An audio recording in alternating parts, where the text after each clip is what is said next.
Hello dear students. मेरा नाम अनिल कुमार श्रीवास्तव है। इस समय हम लोग जिस विषय पर चर्चा करने जा रहे हैं उसका नाम है पेरिस योजना।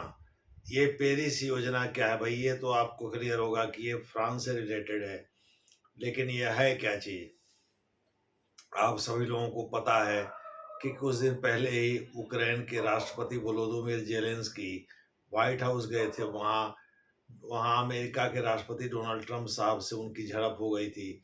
बातचीत में मतलब थोड़ा सा टाइट अप्रोच था इनका।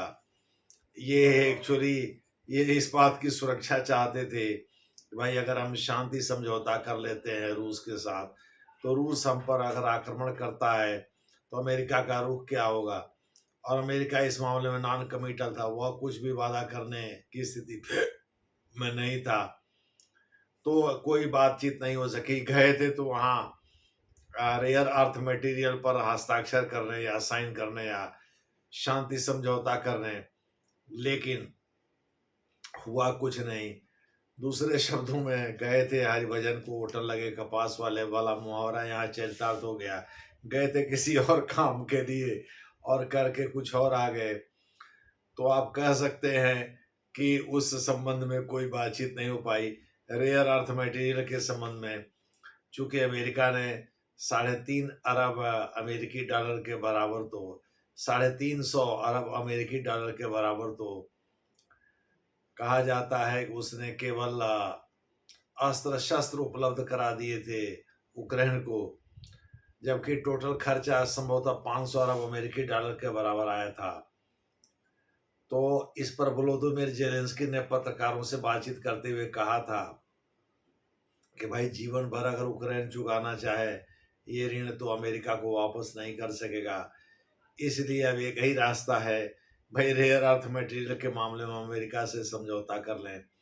आप सभी लोगों को पता है कि रेयर अर्थ मटेरियल के मामले में यानी दुर्लभ मृदा पदार्थ के मामले में केवल यूक्रेन पूरे विश्व का 5% अकेले दुर्लभ मृदा पैदा करता है।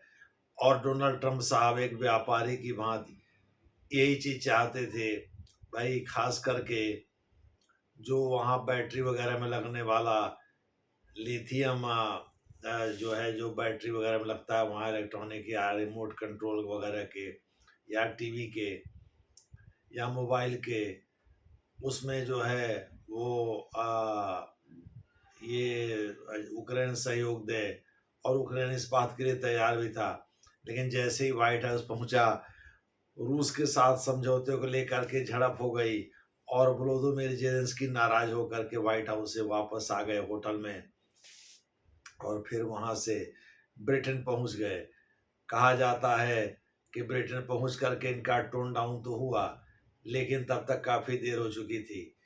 इसी दौरान फ्रांस ने कहा कि भाई कहीं ऐसा तो नहीं है कि अमेरिका के हाथ खींच लेने यानी यूक्रेन को सैन्य सहायता देने से हाथ खींच लेने के बाद रूस मन बढ़ई में कहीं यूरोप को ही टारगेट ना करने लगे। तो ब्रिटेन और फ्रांस ने, इसमें प्रमुख भूमिका फ्रांस की थी, उसने एक योजना बनाई जिसे पेरिस योजना के नाम से जाना जाता है, जिसके तहत आणविक छतरी के तहत जो है पूरे यूरोप को सुरक्षा देने की वकालत किया फ्रांस ने। आणविक छतरी या आप कह सकते हैं ऐसी छतरी या ऐसा डिफेंस सिस्टम जो रूस के द्वारा किए गए परमाणु हमले को निष्प्रभावी कर सके, उस तरह का कवर या प्रोटेक्शन सुरक्षा देने का फ्रांस ने निश्चय किया।